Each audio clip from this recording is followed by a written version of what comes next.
many men what their hobbies are, and they might come up with going to football, cycling, and fishing. But they haven't actually been to a match in years, their bike is sat rusting in the shed, and their wife has taken their fishing rods to the Oxfam shop as they hadn't been used in years.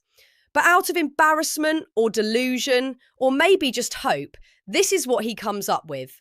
In fact, the honest answer for his true pastimes should be watching TV, browsing electrical goods, porn, and gambling. Not necessarily in that order.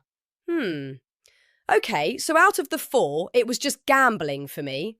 If you weren't at my last show, then please skip back to that one. Why did I gamble? Well, I've had a series of failed relationships, and when all else fails, there's always gambling waiting for you, like a trusted friend. Okay, only later did I realise that this was a toxic friend. The sort of friend who would sleep with your partner given half the chance, but they seemed so friendly and accommodating at the time. Yes, I've been cheated on.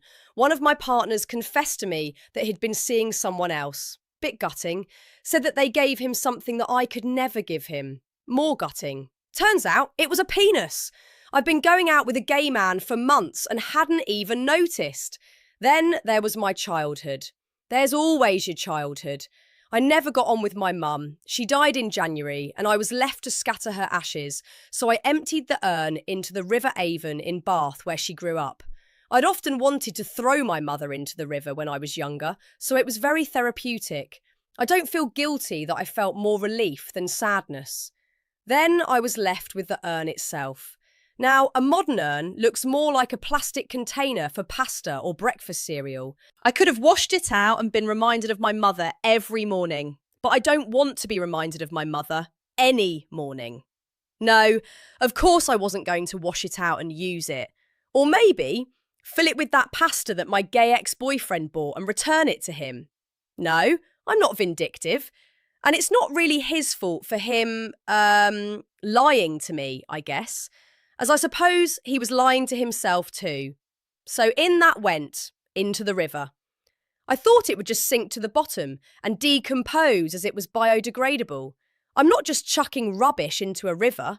Yes, I'd left the cap off, but the thing started filling with water, then flipped over and floated off. I could imagine some romantic couple sipping margaritas on the riverbank, and my mother's urn washes up next to them like some ghoulish gatecrasher. Makes me think of my own end. So I believe in life after death. Got myself a donor card. I think it's a good idea, but my heart's not in it. Yes, there was a joke in there to lighten the mood. But still about death. Okay, let's move on, shall we? I was reading an article about three lads who were in court on charges of selling £50,000 worth of counterfeit clothing. I never bothered reading the rest of the article as I thought, that's just fake news. So, are you here for the puns? Like that one?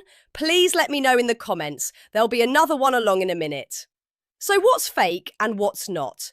Do you subscribe to those slots YouTubers who, as if by magic, manage to hit jackpots using some trick known only to them and David Copperfield? Just watch and you too will be coming out of the casino next time you visit, pushing a wheelbarrow full of cash. And here's me thinking that those million-dollar casinos were built on the paychecks of losers. Are you a believer? Do you subscribe to this mumbo-jumbo? Please let me know in the comments why these spin masters appeal to you. These machines are a world away from the actual physical cylinders with juicy fruit printed on them that first attracted me in, where was it? All together now, Butlins. These casino video machines cost about as much as a family car and are fed by gamblers who put in, by themselves, the cost of their family car, which they have now sold to feed these insatiable machines. Yes, find something better to do with your time. Something challenging? How about learning to ride a unicycle? And if it gets dirty, it's easy to clean. Just take it apart, chop the bits in the washing machine, and it will come out spotless. As long as you remember to put it on a short cycle program. So that's it for today. I hopefully have given you some inspiration, a useful nugget of advice. A golden nugget even. No, let's not say golden nugget. So come back for the next show. Not just comedy, but comedy therapy. It's only 5 minutes. 5 minutes. Just think of all those hours, no years, that you wasted and are probably still wasting gambling. Don't forget to like and subscribe. And if you think you can get rich from gambling, maybe by picking up some top tips from those online slot jockeys, then take a look at my neckline, my ears, my fingers. Nothing there. There's no bling in gambling. See ya!